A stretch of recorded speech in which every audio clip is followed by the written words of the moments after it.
Welcome to the Cross the Line Podcast. My name is Aleeah Smith, and today's episode is sponsored by Big Ben's Dessert. Today we have another very special guest with us. She is the owner of Peach Cobbler Factory, two Peach Cobbler Factories, one in Dalton, Georgia, and another one opening up in Fayetteville, Georgia, very soon, right? Correct, yes. Absolutely. And at the very young age of 26 years old, Yes. well, amazing accomplishment. So I have with me no other than Miss Aleeah Smith. How are you? I'm good. How are you? I'm doing well, thank you. So I saw your story online. I like to kind of paint a picture of everything for people watching my interviews. So I was online, I think it was on blackbusiness.com, and then I saw an article, and it was talking about a mother of four and a 26 years old opening up two franchises of Peach Cobbler Factory. We just had one open up in our area probably about a month or so ago in Spartanburg, South Carolina. Yes. And I just looking into the article and everything, and I said, man, this would be great to reach out to you, have you on, and I know you said sometimes your emails go to the spam folder, which I had the same issue with that as well. But once you got back to me and you said you were willing to do an interview, I was like very happy. And I said, just to make it easy, I always like to get on the road and travel anyway. So just to make it convenient for you, I said I definitely love to come down here and just hear about your story. So thank you for taking the time. Awesome, absolutely. Absolutely. So kind of starting out though, I saw that you were from Lansing, Michigan. Lansing, Michigan. Okay. I am from Lansing, Michigan. I was actually in Michigan. Well, I've been to Michigan twice. I went for the first time last year. I went to I was in Flint, Michigan. Okay. I went there for Memorial Weekend last year, and then I went again this year. My friend Brandon Quarter, he owns Beats and Beers. Nice. Shout out to Brandon. He gives back to his community every year, and he throws events all over the country. And so for Memorial Weekend, he went to he always goes back home to give back to the community. Say, I just want to go out there and show support. So I went up there for the first time last year and this year, which was a really great experience. I'm not sure how far that is from Lansing. Only about probably an hour, 15 minutes an hour, not far at all. Okay, yeah, so that's not far at all. So I would land in Detroit, and then I would just get a rental car and just drive down to Flint. But it's a nice, for me, I'm from the country, so so like being in a small town like that, it doesn't really bother me at all. So, but for you, growing up in Lansing, Michigan, like how would you describe, being from there, and like what was your early childhood like? Yeah, so being from there is awesome. I love my city. I love my town. It's a lot of, talent and a lot of individuals that have such major skill in Lansing. Lansing is smaller. It is the capital of Michigan. It's funny because a lot of people, especially now that I live here, as soon as I tell somebody I'm from Michigan, they immediately say, "Oh, you're from Detroit," because that's all most people know is Detroit, Michigan. And I'm like, no, I'm from Lansing, the capital. So, but Lansing is definitely smaller. There's a lot of other small cities surrounding it. A lot of people will figure out, what Lansing is when we start to mention like Michigan State, because that's in East Lansing right near us. Then we have, University of Michigan, Ann Arbor, not too far from us as well. But growing up was great. All of my family was living in Michigan, both me and my husband's side of the family. Okay. So we definitely were family oriented. We always had family around on both sides, mom and dad. So definitely having family around was never an issue. I grew up, I have siblings, so I have my brother, I have my sister, I also have two other bonus brothers when my dad remarried. So I have 4 siblings. Actually, I have 6 siblings because I also have my husband's brother and sister as well. And I look at them just as well as I look at any of my other siblings. We're all very close. So everything was always family first. Even though it's a small town, it was just a lot of opportunity. I started my first business in my hometown at 14. I was in high school. So it was really great to be able to have the support. Literally, my whole city and town and surrounding areas supported me year after year after year, whether it was for birthday parties, weddings, events, anything.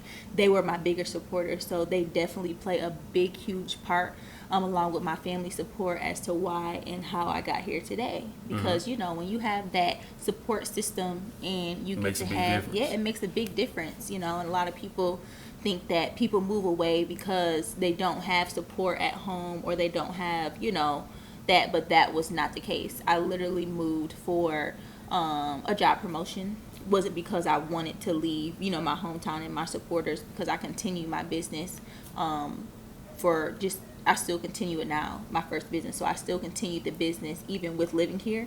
And I was even traveling back and forth back home to still do events and stuff for people, even with living here. So you still have your business up there now, or did you have to kind of like let it go since you... No, so I have it here, okay. But I will still travel if it makes sense for that, you know, yeah. Okay. But my main focus, of course, is my 2 brick and mortar businesses here. Absolutely. So kind of going back to your childhood, and we're gonna get more into your story. Yeah. Like, what was, like, growing up, what was it that you were kind of interested? I know you said you started your business at 14, but before that, did you was there anything else that you were interested in growing up? Well, both of my parents had entrepreneur spirit. Like, my family is a family full of hustlers, so that's not something that I just picked up. I saw that growing up. You already saw it, yep. You know, my mom and my dad and lots of family members had businesses, business owners. So we're definitely a family of entrepreneurship. Also, my hobby, even from just being little, being younger, I love to cook. I love to bake. That was what my hobby was. That's what I took passion into. So it wasn't hard for me to take what I love to do and make it into something that I wanted to continue to do for the long run. And that goes into why I even picked the Peach Cobbler Factory to continue to franchise with, because it aligns with what I always had a passion for, and that's desserts and events and stuff. So and that's one of the things that I've noticed interviewing entrepreneurs. A lot of them, not saying is that they don't, it's not possible, but a lot of times, a lot of the entrepreneurs, they grew up in entrepreneurial families. So once they see that, that's the kind of the route that they chose. And then sometimes people, like for my instance, I always say my parents just worked 9 to 5, so that's what I saw growing up. But once I finally got into the workforce after college, you know, I kind of felt like I didn't want to go that route, so I kind of ended up going a different route. Of course, I still have a job now, but transitioning from, you know, working full time to, you know, creating my own opportunity. But a lot of times I do see that correlation is where if you come from a family of entrepreneurs, that's kind of like the route that you pursue. But for you, like, what would you say, like, for the people, like the mindset of people in Michigan, though, what would you say is more of like a, if you had to describe it, would you say it's more of like a community of entrepreneurs, or more of like a traditional, like 9 to 5 workers? I would say it's a good balance of both. I would say definitely now more than ever, much more entrepreneur spirit. I feel like that's everywhere. You know, growing up, you know, hearing stories from our parents and grandparents, especially when you're coming from the South. A lot of my family members came from the South and went up north to work at General Motors, Fisher Body, Oldsmobile. So plants like that, to be able to provide and have a better just everything for their family. So I think that is another reason why a lot of, you know, cultures and in my community and just in our culture, families have that base of wanting to work and work hard as well, just because they've seen that growing up. But honestly, when you look at it, you know, whether you're providing through an entrepreneurial spirit or from, you know, working a 9 to 5, is all in the same. Because even with me, I moved up in the management ladder in corporate America up until the end of last year is when I left my job. So I used my job to fund my business, and I worked hard, and I just, you know, having good work ethic just goes a long way, whether it's in entrepreneurship or working in corporate or working 9 to 5. It's all in the same. How I look at it, I just look at it from a different perspective. Would you say you were always goal-oriented, even from like growing up in your early childhood? Because to accomplish what you have at 26 already, would you say you were always goal-oriented as far as like setting your goals of like, this is what I want to do in life? Yes. When you always have goals? Yes, I was very consistent in my plan. Even from a young girl, I knew exactly what I wanted to do. Even if it changed as far as career paths, I knew that I wanted to be successful. So I had to figure out a plan and multiple plans to see how and what I had to do to get there. And that's just how I came to where I am. But I always had, you know, what can I do and what do I have to do? Because even if I knew that, you know, even if I went to college and I studied at Michigan State, I, you know, went to school, I was top excelling, but when I knew that the traditional route wasn't for me, I'm like, what can I do that can set me aside or set me at a different path so that I can overachieve. I was overachiever. So I just wanted to always do more. Right. How long were you at Michigan State before you decided to go a different route? So I was there for 2.5 years. And you just felt like it wasn't like a fulfilling, or did you just knew it was just wasn't serving its purpose for you? I knew that I knew enough, and it was okay for me to stop that journey and move on and to work, because I was working. I was in management. I was making really good money. So even while you were at Michigan State, okay. Yep. And then I also became pregnant with my son.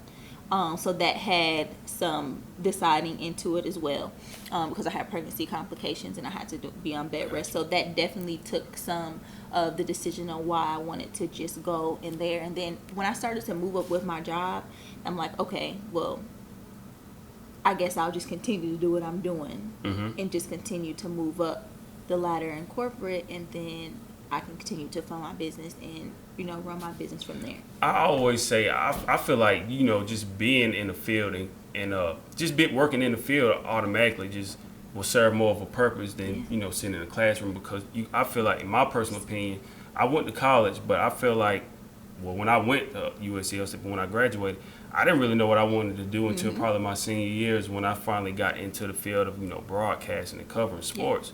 So that's kind of what got everything rolling for me. But I always feel like it serves more of a purpose, and it'll help a lot more students if you just go work in the field and be hands-on, as opposed to, sitting in the classroom.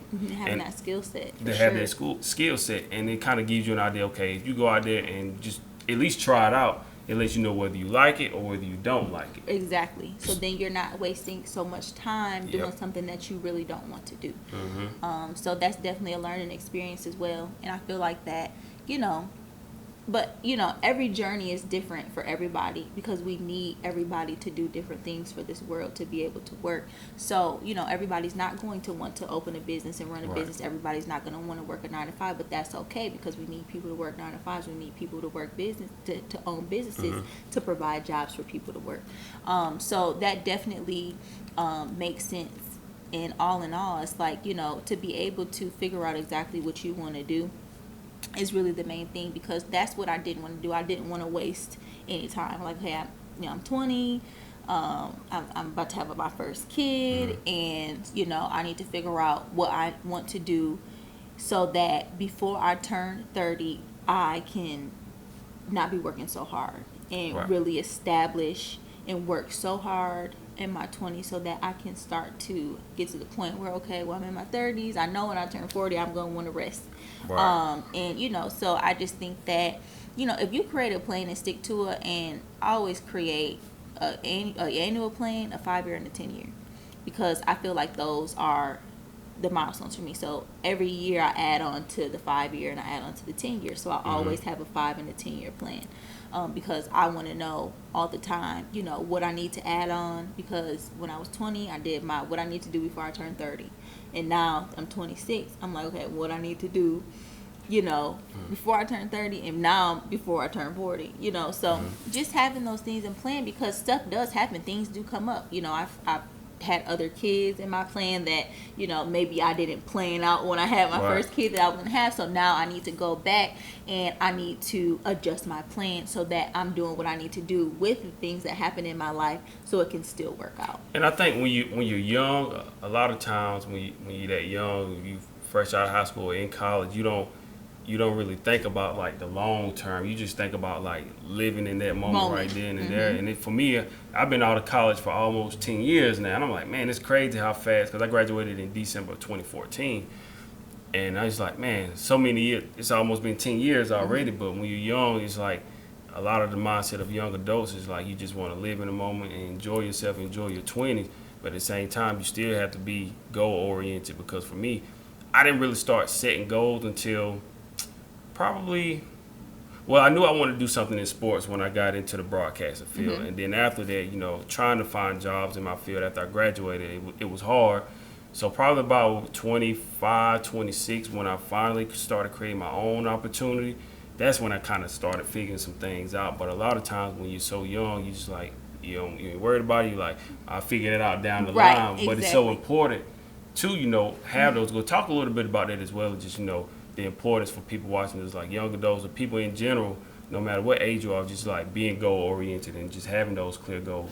Yeah, it's very important. And I just feel like, start small. Always start with small goals, because once you achieve those small goals and you do it over and over and over, it makes it so much easier for you to achieve a big goal. It's kind of like, a saying. I feel like I always kind of think about this saying. If somebody wants to, make $100,000, make $1,000 100 times. That's a little more doable for somebody and how they process that in their mind than how the heck am I going to make $100,000? Right. But you can make $1,000. So do what you just did to make that $1,000 and do it 100 times. So that's kind of how I plan out my goal setting and what I want to do, because things do come up. It's a life. We go through life. Things come up. Something might work out. Like you got your whole plan for the year. Something's going to come up. Something's going to happen. So when that does happen, how can you restructure yourself and get back on track?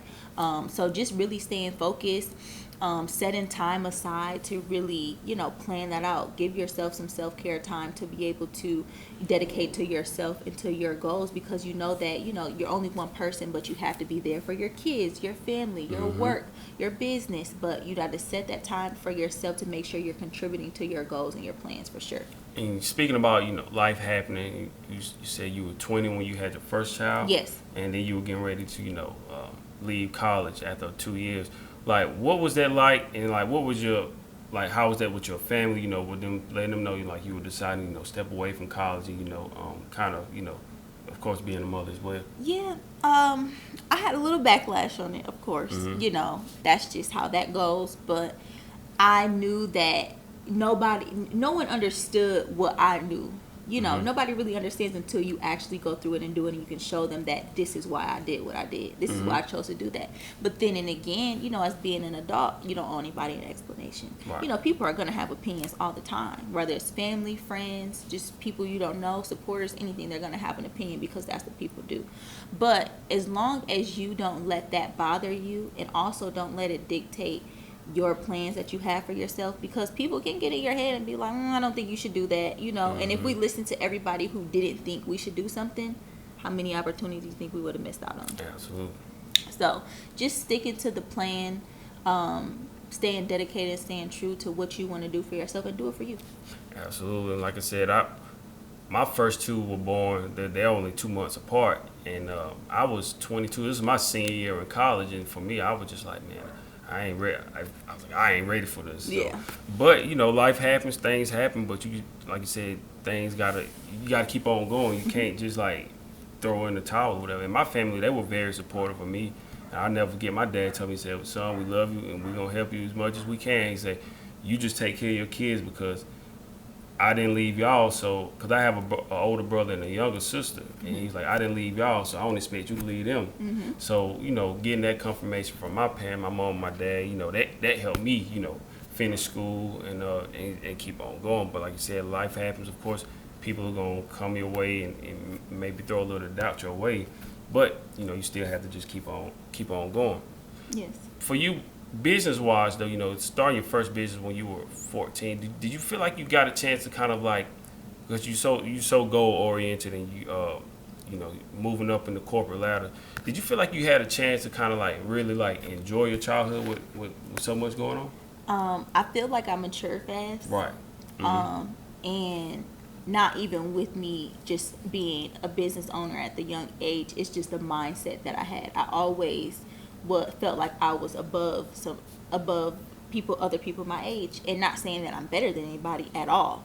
It's just that my mindset and what I was looking forward to was a different picture painted than the average person my age. And it's funny because a lot of people, even myself, be like, you should have been an 80s baby, because I was born in 96, but my siblings are 80s babies. Okay. So it's like, they're in a different era. They're all in their, their 30s. So it's like, that is the mindset that I have. Like, I feel like I'm like 10 years ahead of what I am. Right. So yes, it definitely hindered me in my youth years, because it put my mindset, pulled me away from things that I feel like that I would have wanted to experience. Like, for example, when I was in college, as soon as I graduated high school, when I turned 18, I got my own apartment. I didn't stay in dorms. I didn't stay in campus. I wasn't able to, network and connect with other college students unless I was going to class. I was part of organizations and everything, but being on campus and experiencing the full experience of college, I do wish that I was able to do that. So I definitely missed out on that. And then, of course, starting to have kids while I was in college as well, definitely took a toll on that as well. But yes, I would say, to answer your question, since my mindset was so mature, I did, miss out on some of the things that, a person would miss out in their younger years. How did your friends and your siblings view you? Because, like you said, you were goal oriented, you matured a lot faster than most people. Starting your own business and working. How did they view you? How did they look up to you as far as being so goal oriented? What did they do to them around you? To be honest, I'm the youngest out of all of my siblings, and all of my siblings look at me as supportive, and they look up to me in a positive way. They're very supportive, and even though I'm younger, I'm very beneficial as far as my mindset and things, and I help all of those around me because that's what I do it for. I do it to be able to, help those around me, support them in whatever they want to do, making sure that, because everybody doesn't have, maybe the knowledge or even look into certain things that one other person might take the time to look further into, doing a lot of stuff and, learning different things. So that can contribute to anybody's life. So just me being that person that, everybody looks to for, assistance or advice and, knowledge and things like that. I feel like that I have the support system from my older siblings with that. And it was never any, as I got older and got an adult, the gap closed, if that makes sense. Of course, when my siblings are 8, 9, and 10 years older than me. So it's I'm 10, they're 20. That's a bigger gap, But once I'm 20 and they're 30, things start to close. Because you're adults now. Yeah, we're adults, and they look at things that I'm saying a little differently. Not like, oh, she don't know what she's talking about. She's too young. Right. Not as like she really does know what she's talking about. And they can see what you've built now, so they can kind of understand it. Absolutely. So, what type of odd jobs, or what type of jobs have you worked in previously? Because for me, I tell people, man, even though you may see me with microphones and cameras and all this now, but it's still been a process. But I worked, even when I was in college and in high school, I worked at a seafood restaurant, bussing tables. I worked at Toys R Us. I worked at Pizza Hut for 30 days, and then they let me go. I was messing pizzas up. What else? I worked at Sam's Club, pushing carts. But I worked so many different jobs. And like I said, going through that type of stuff kind of helped you figure out what you like and what you don't like. So what kind of jobs have you done previously, before, entrepreneur? I know you said you had your own business. Well, what kind of other jobs did you have? So just starting off first off, when I was 10, I was the babysitter. So I started babysitting at 10. I was certified in CPR.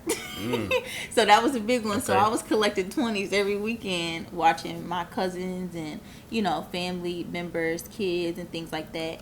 That really, I feel started me in having the work ethic. I knew that me doing this skill, me doing this job, I'm getting paid for this, and I'm good at it, and I'm consistent with it. So that turned into me, wanting to work early. I got my first job at 12. I was working at a bowling alley. I actually worked there all through middle school and high school. And I also, while having that job, I worked at Dairy Queen as well. Okay. So I was alternating whatever days or evenings I didn't have to work at this job, I was working at this job. So I was hustler because I'm I'm about to, when I turn 16, I need to buy a car. I need to start saving and just things like that. So that led me to get a management position because I started to work in management when I was at the bowling alley. Okay. I was a party manager. So on the weekends we would have birthday parties and stuff, and I would start to coordinate that and do that. That led me to completely change my kind of what I wanted to do. I knew I wanted to go into management, but I knew I didn't want to stay in that field. In high school, I also volunteered a lot. So I volunteered at one of our biggest hospitals in my hometown. I did that for 3 years, mostly through high school. I also volunteered at the shelters and different things like that, and just to enhance my experience. But that led me to my management years in banking. So after I had my son, in January of, in 2016, I started my job with the bank that grew into me. I worked at PNC Bank. That grew to my relationship with, I ended up getting a management position also at JP Morgan Chase. After I worked at PNC for 2 years, I went to JP Morgan Chase, and I worked there in various management positions and leadership roles for 3.5 years, almost 4. So that led me into my career, like in corporate. After I left the bank, I actually took on a completely different position. It was after we moved here. I was working at the bank. I got offered an opportunity to be one of the general managers at Hartsfield Atlanta Airport. That's where I made the most of my connections, and that was really the peak of my corporate career. That is the job that I left last year and got into what I'm doing now, is focusing more on, franchising and business. So for you, what was it for you that felt like, because a lot of times in corporate America, once you move up that ladder, a lot of times people can get complacent at making good money, and they say, well, I got this position, I want to just stay at this job. But for you, what was it that made you feel like it was time for you to, take a leap of faith and, kind of create your own opportunity? Well, it's a little different for me because with any company that I worked for, when I was in leadership, I was the youngest that had the position. So it was a lot of, that didn't come with a lot of, positive feedback. Some people were envious of that. Right. So it's having the, being strong to be able to even deal with stuff like that and still move through, the ladders and achieve my goals. I knew at the time when I actually was still working when I signed on, like paid my franchise fee and everything, I was still working through that. It wasn't until I was ready to start, my build outs and things to be able to be like, okay, I want to focus my attention on what I want to make an empire out of. And I know me helping somebody else achieve their goals is not going to help me if I'm taking time away from what I want to do and what I want to achieve to, do that. So I just I'm just going to do it. Sorry, not to cut you off. Didn't mean to cut you off, but at the time when you were doing the build out, did they know what you were doing, or did you just kind of keep that on the hush? Kept it. Okay. I kept it. Yep. Because I just feel like it wasn't their business. Because I knew that eventually, when I knew it was time for me to step away, that then at that point they would know. Because I'm connected with all my peers, my managers, my peers. People that I manage, I'm still connected to them this day, and they definitely see, what I have going on now. So did you feel like a lot of your pushback, being an African American woman, and moving up in those higher ranks, it's a great accomplishment to move up the ladder like that. Do you feel like that's where some of your pushback came from, because you were so young and being an African American woman? That was some of the reasons why you got some pushback? Absolutely. And then trying to figure out, she don't have the experience for this. She don't have enough years of work experience to do this. What makes her, be able to have this position over somebody who has been waiting for this for years, and have much more experience. So I definitely got a lot of pushback from that. Yeah. It made me think about this book. It was a gentleman that came on the Breakfast Club a few weeks ago, and I think he's has his own production company, Macro Production, something like that. And at the end of the interview, he mentioned this book by Reginald Lewis. He was the first black man to own like $1 billion company. It's called Why Should White Guys Have All the Fun? And in the book, it talks about how he was, he was a lawyer. He went to Harvard. He was a lawyer, got his degree and everything, and he just wanted to run his own business. So he tried several times to buy multiple businesses, and they would fail. But he didn't understand why. And one of his deals came almost time to close, and the guy just pulled out. And basically, what it came down to, when they found out he was going to be the person that owned the business, they didn't want to go through with it because they didn't want to work for a black man. But he never used his race as an excuse. He kind of had an idea of what that was, why these deals didn't go through. Yep. But he went through that process several times, and then finally he bought it's called a McCall Pattern Company. It was like a sewing company. Then he ended up buying another company called TLC Beachers, nice. And it was like $1 billion company. But he went through all these landmines, and you know, he didn't use race as an excuse, but he kind of knew what it was, just being an African American, like what kind of stuff that he had to go through to create a successful business. Yeah. That's why I wanted to ask you, like, what were some of the things and like that pushback that you feel, but you still didn't allow that to like consume you. Even now, not now, but even when I was building out Fayetteville, when it was time for me to look for commercial space, literally everything checked out: my finances, my credit, my profile, everything about me checked out. We would get all the way to completing the agreement, all the way up to see when it was time for even some of them for me to go see the space. As soon as they saw me, I heard nothing else about it. And that was it. But they never said anything else. Some of them would say that they just wouldn't respond anymore. One of them said that, you know, they are going to this space wouldn't be a good fit for my business. Just a lot of pushback, and you know, I grew to understand that, you know, it's better, you know, maybe God's trying to protect me from something, and even though in my eyes I feel like, you know, this isn't fair, but in his eyes it's like, that's not for you. They're not gonna make money off of that. It could be a problem later.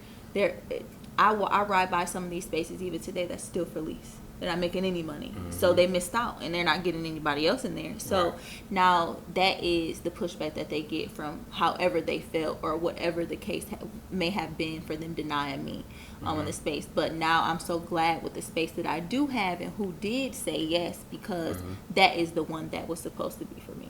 How do you handle, you know, like even when things like that, you know, everything checks out great and it still doesn't go the way you would want it to? Like, how do you handle, because rejection is going to be it's just a part of life no matter what you do, and especially as an entrepreneur. But like, how did you know, handle those rejections in those moments? Because it's easy to, you know, let that get you down and just want to throw in the towel and just not even want to do it anymore. But how did you handle those rejections and, you know, pushing through all of it?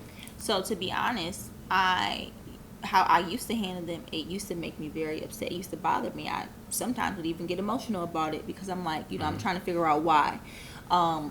Once it started to happen to me more and I started to understand, I started to pray about it, I learned not to worry. And I just took it, you know, with a grain of salt. And I'm like, you know, it is what it is. So now that's how I look at everything. Whether it's rejection, and now I look at it like, oh, that's not for me. It's for somebody else. Because what's for me, I'm going to receive. So I just try to put and look at even negative things in a positive light. And that makes me feel much better, and that puts me at ease that, you know, everything's gonna work out. Absolutely. So as far as like your first Peach Cobbler Factory opened, was it last?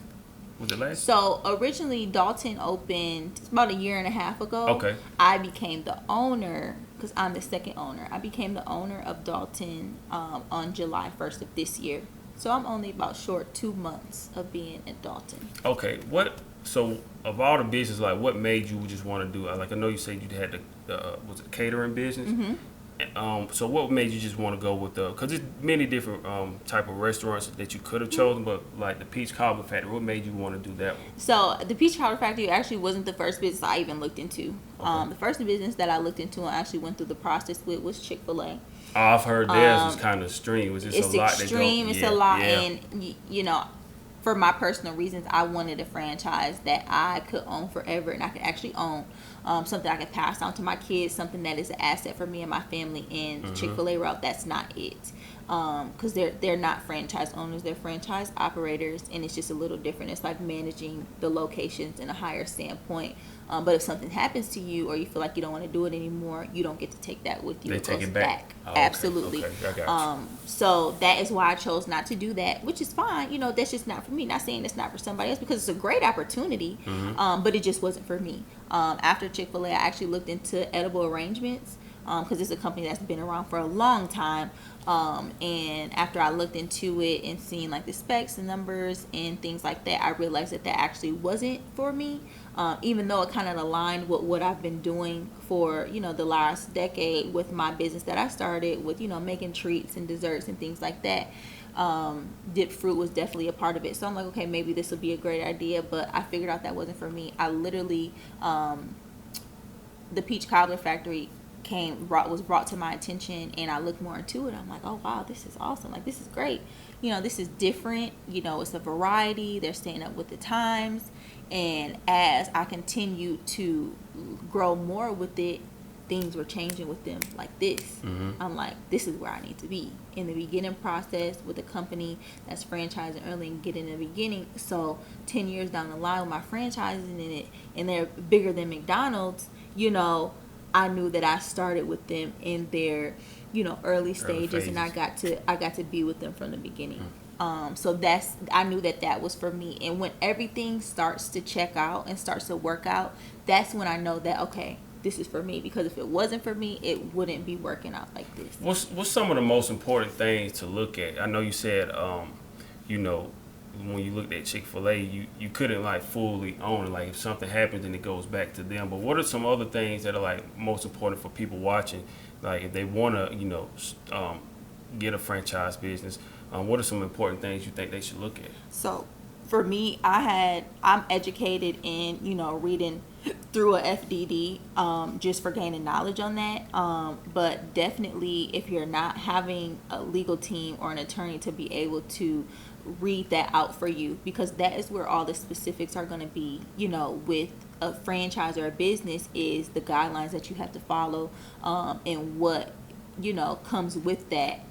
With the signature. I was going to say, FDD is kind of like a breakdown of everything? Yes, okay. It's a franchise agreement. Okay. So having that really just kind of lines everything out. It tells you what you're going to pay, fees you're going to pay, what you're obligated to do, talks about all of that stuff. And then I will also look at, the reputation of the company, mm-hmm. Their cultural background, how much of this race versus this race are partners with the company, just to see how diverse they are. That was a big thing for me. With the Peach Cobbler Factory, 90% of the partners are African American. Okay. So that's, good for somebody to know, if they were, interested in that. But just, and also if the culture aligns with your beliefs and what you want to do, because at the end of the day, you're going to be another face of that company, but also that company is going to be a reflection of you. Mm-hmm. So, I wouldn't want to sign on with a company who, didn't align with my values or were doing things that, I was against, because now, that's a reflection of me. So it's like, if you're with them and you're doing that, then, you're just as much as just with the business as they are with you. So, well, like instead of starting a business like from scratch, what are like, I guess, kind of like the benefits of starting like a Peach Cobbler Factory? Is pretty much it's already like a blueprint that's already laid out for you. So that's pretty much the biggest difference you would say. What would you say? The blueprint, the audience, the relationships, because you have to understand. For instance, I know both sides of the fence. So I know starting a business from scratch, and I know starting a business that is established and growing rapidly. With me, if I was to grow my business or start franchising my business, things like rates with vendors, you're not going to get stuff as cheap, for getting it for one business as another business can get, because they're getting it for 1,000 locations. Mm-hmm. So you're profiting more, your numbers are going to be a little bit better, because your back end fees and, the net sales and all of that of the business are going to be at a better rate than, having a small business and you're just getting there and growing your business. So that's definitely a benefit, is having the blueprint and having already, a corporate support that supports you in your business, and that you have that support as you're continuing to grow with your individual locations. Mm-hmm. I saw online, it said, Black Business said that you were, when you got your first location, you say you were ready to, self-fund everything. Like at that time, were you always like mindful of like how you spent your money and everything? Yes. Like how you? I'm a budgeter, and mm-hmm. I'm a hustler on top of that. So I'm not ashamed or afraid to do anything that's like a side hustle to contribute with my goals. So I worked, I worked 9 to 5. I worked full-time hours. So I was living below my means. I was making 6 figures, but I was living like 50,000 a year. Even though I was making over $100,000, I was putting money to the side because I knew that I could live and pay my bills off of 50,000. I don't need to increase my spending and increase my living just because I'm making more money. Right. So that was the first thing. Second thing, of course, I started to save. I cut back. We went from renting to owning, and that decreased. Our bills, we were paying high rent. Rent was higher. So that decreased some of the bills, and I'm not afraid to do. I did Uber sometimes. I do Turo.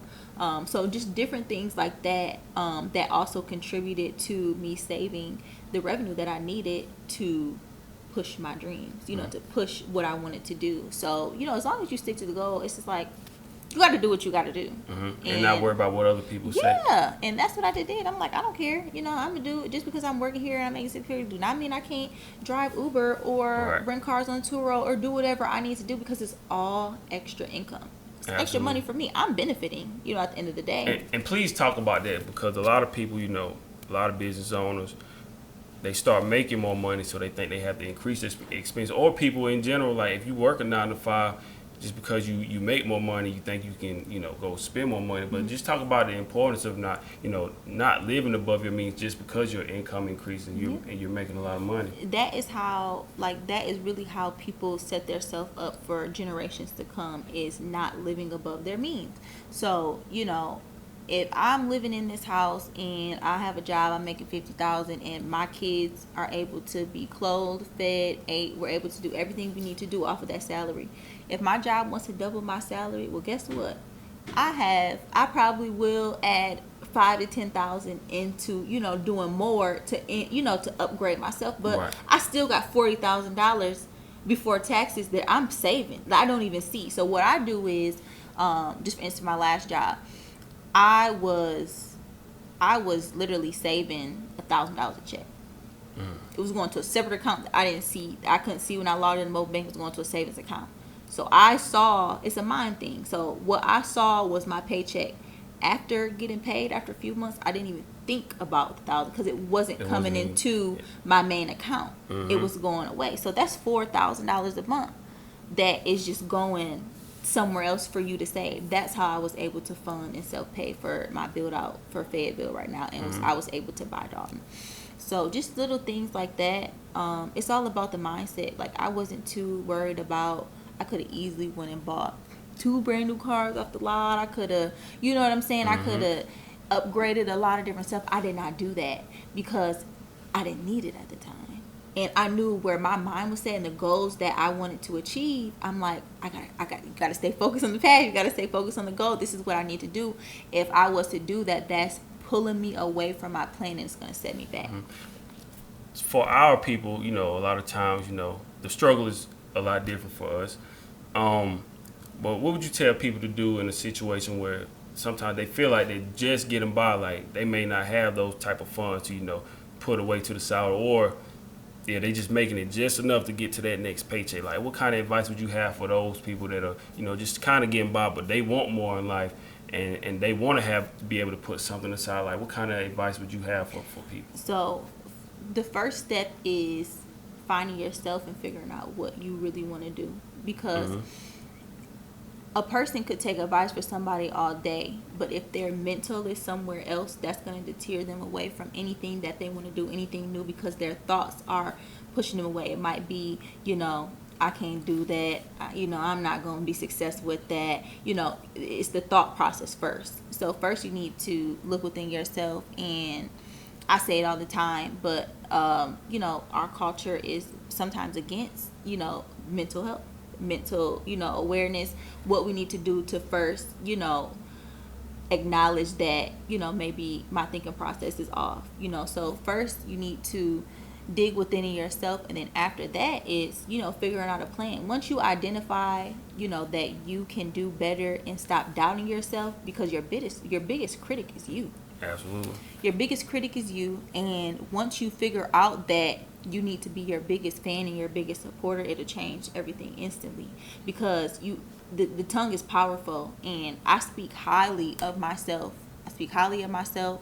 I read a lot, and I speak highly of others, because what's gonna do for me if I'm telling myself every day that, even though I know that maybe I can't afford something, what's gonna do for me to tell myself that I'm broke? I'm stay broke. Don't have that mindset. Have a wealthy mindset, have a positive mindset, and your life will reflect on that.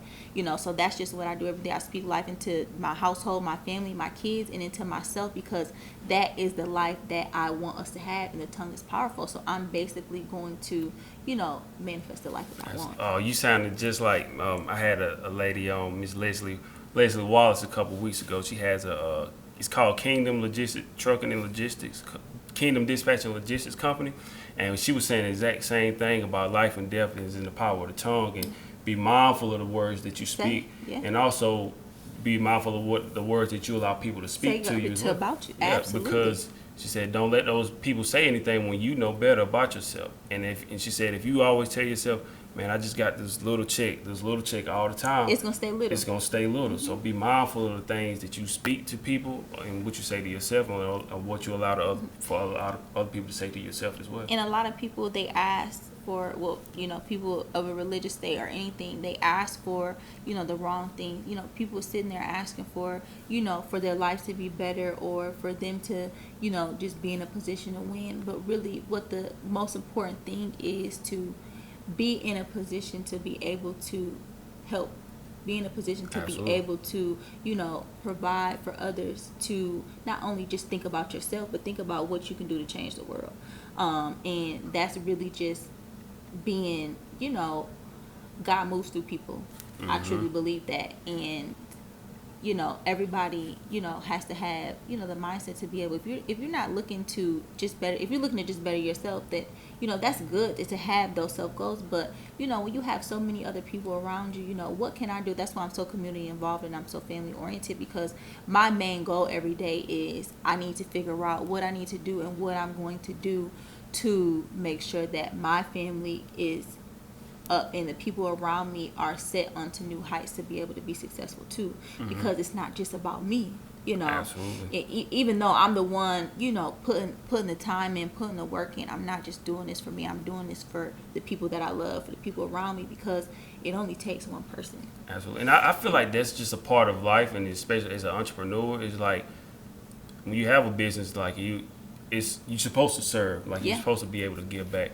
And for me, a part of me, starting my journey, getting into broadcasting was, when I was interning and I would go to these different events, I would just see it was like a lack of African Americans in that space already. But then also sometimes they'll give you a certain look like, are you really supposed to be here covering games? So like I would see media members that would just walk right into events, nothing said. But once I walk in, they will look at my credential, make sure I'm who I say I am, and make sure I belong or whatever.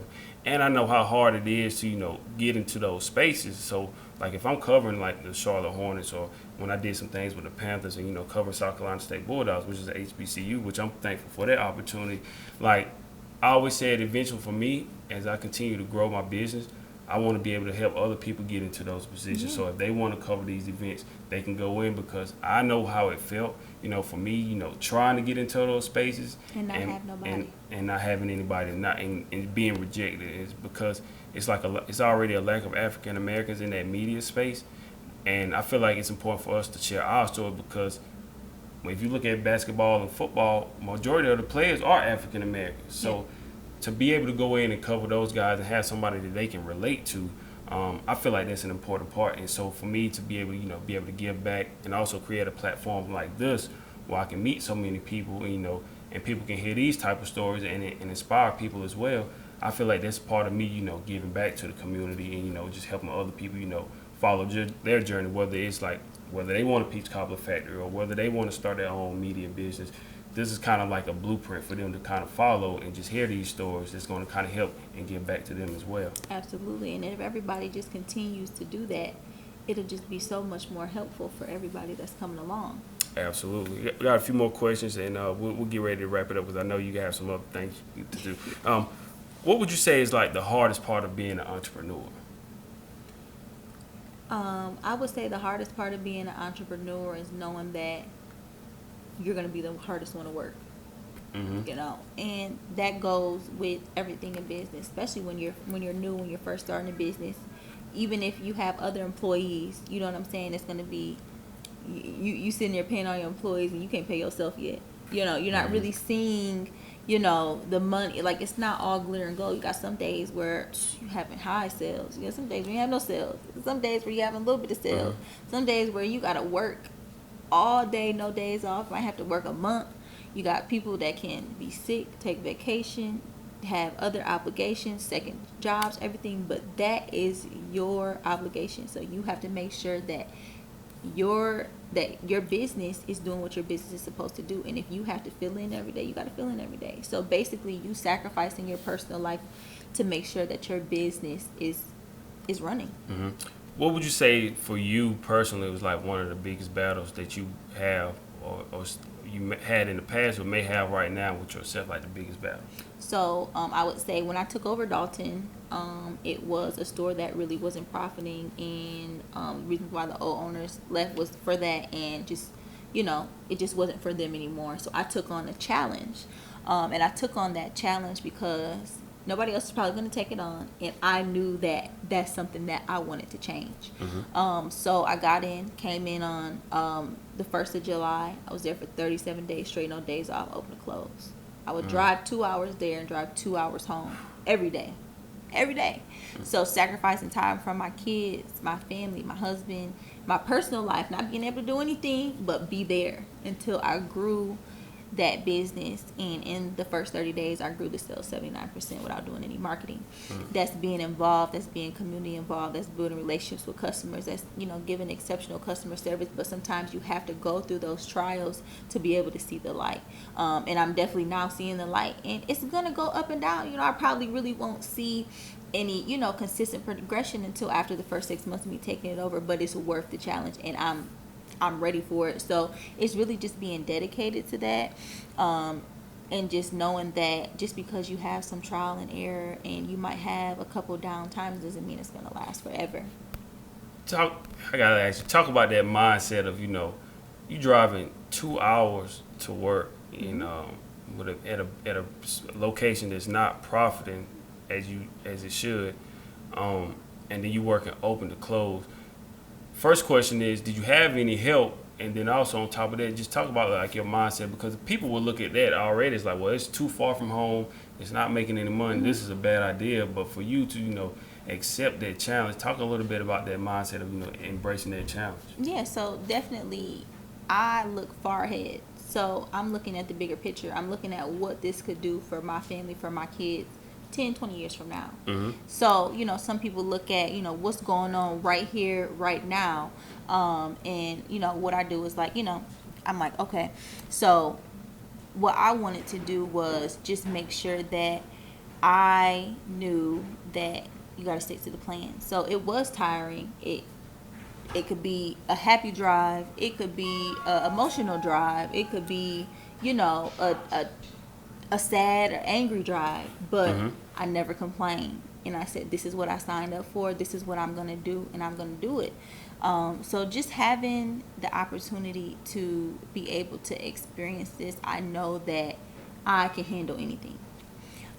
So, you know, I'm like, shoot, the business is not profiting right now, but what can I do so it can profit? Right. I have to do something for it to profit.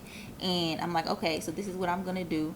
I'm going to stick to the plan. I'm going to stick to going. I'm going to work hard, and I'm going to make my sales increase, because that is how I'm going to be able to get out of this situation, to be able to sit back and be ready for my next location to open. Because if I'm just going to, I didn't sign up to own a business that wasn't profiting. I signed up to make a business that wasn't profiting profit. Mm-hmm. So now I have to put in the work to be able to do that. Is it important to, you know, show your face and let people know who you are? It's like, this is who I am, this is my business.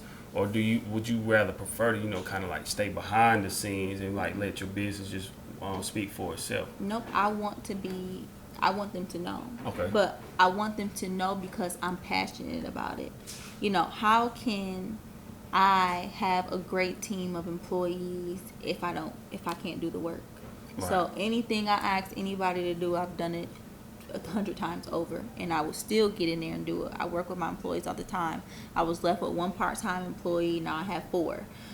So I was able to grow a team. They're all trained. They're all able to do everything that I can do, everything that I need my store to do, and I'm thankful for that. So, but that's me putting in the work. I was community involved. Within the first 2 weeks, I joined the chamber. I joined NAACP chapter. I've joined many community involved clubs, and just being in that is the main priority.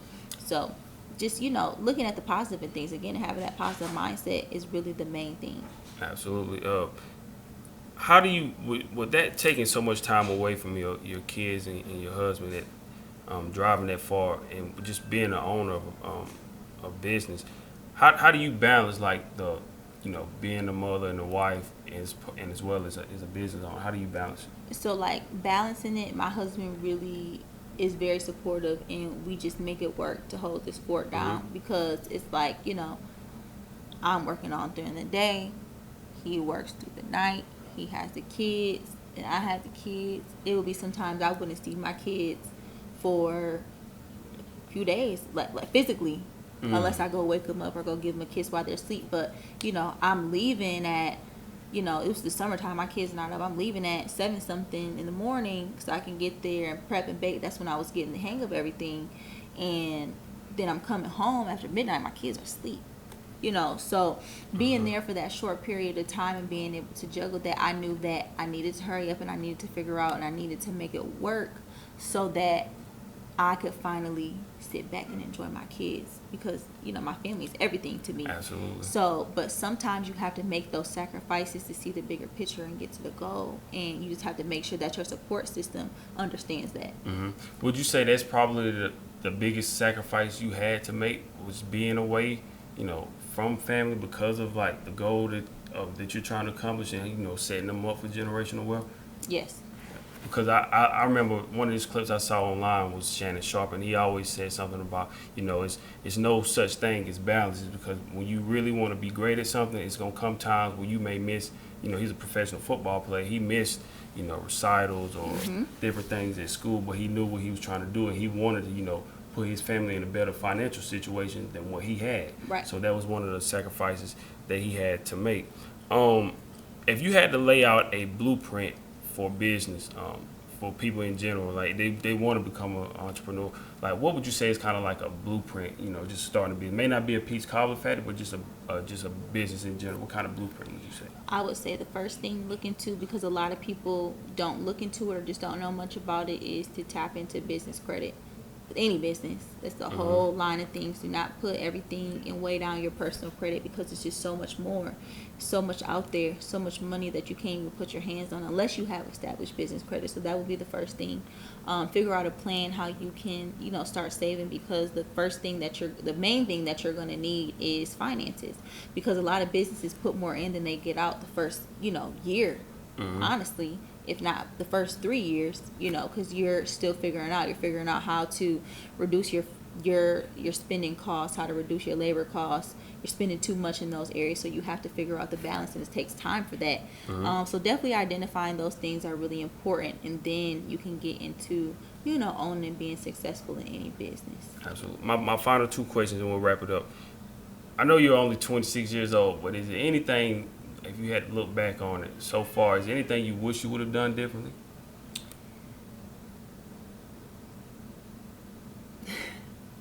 I would say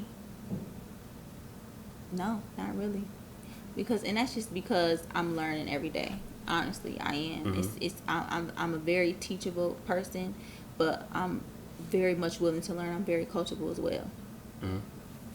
My last and final question that I love to ask everybody is, as entrepreneurs, when we come on and I'm traveling across the country interviewing a lot of entrepreneurs, I named my tour that I've done 3 tours. I call it a self-investment tour. So the last and final question that I love to ask everybody at the end is like, what does self-investment mean to you? I would say self-invested means to me is being really dedicated to yourself, because you have to first invest in yourself and your dreams and your goals before you can ever contribute to anybody else's life. But sometimes people get caught up in pouring more into other people and not pouring into themselves, and that was me. I would give, and I would, sacrifice for myself just to make sure that everybody around me was okay. But then it started to mess with my mindset and my mental. I said I got to get back on track, and in order for me to be that person to continue to give, I have to give to myself so that I can continue to give. Right. I have to be self-invested into myself so that I can provide bigger for what I really want for the people around me. So that's when I started to be a little selfish. And that's okay. As long as you are being self-invested in yourself and sticking to the goal and sticking to the plan, you'll be successful. Absolutely. Aleeah, thank you for your time. I really enjoyed it, hearing your story, just seeing the things that you've accomplished at a young age, and I know you're going to do a lot more. So thank you for taking the time. It was inspiring. I know this is going to inspire a lot of people. Before we get out of here, can you tell everybody how to find you and support your business? Yes. So my two locations, my open location is in Dalton, Georgia at 785 Sugar Road, Suite 9B in Dalton, Georgia. My second location is opening in Fayetteville this fall. It'll be at 100 Banks Crossing, Fayetteville, Georgia. And also I am on Instagram and I'm on Facebook. Instagram is at Aleeah, ALEEAHLEEAH, and Facebook at Aleeah Smith. And you can get both of my businesses on Instagram at Get Peachy Dalton or Get Peachy Fayetteville. All right. And I also saw something you were doing, like a consulting or coaching class, or like helping people that wanted absolutely to start a business or something as well. So check out if you go ahead and check out my Facebook or Instagram, the information is all there. I do business mentoring, and I do classes on business and financial consulting. Absolutely. So Aleeah, thank you for your time again. I really enjoyed it. Love hearing your story, and we'll definitely make sure we'll do our best to come down to the Fayetteville location. You said that'll be opening this soon? fall. Yes. This fall. Okay. So we'll definitely try to come out and support. And if you guys are ever in the Dalton, Georgia area, Fayetteville, Georgia area for the Peach Cobbler Factory, please make sure you come out and support. And hopefully everybody enjoyed this episode of the Cross the Line podcast. Till next time, keep chasing your dreams. Thank you for listening. Thank you. Aleeah Smith from the Peach Cobbler Factory, Dalton and Fayetteville, and I'm tuned in to Cross the Line podcast.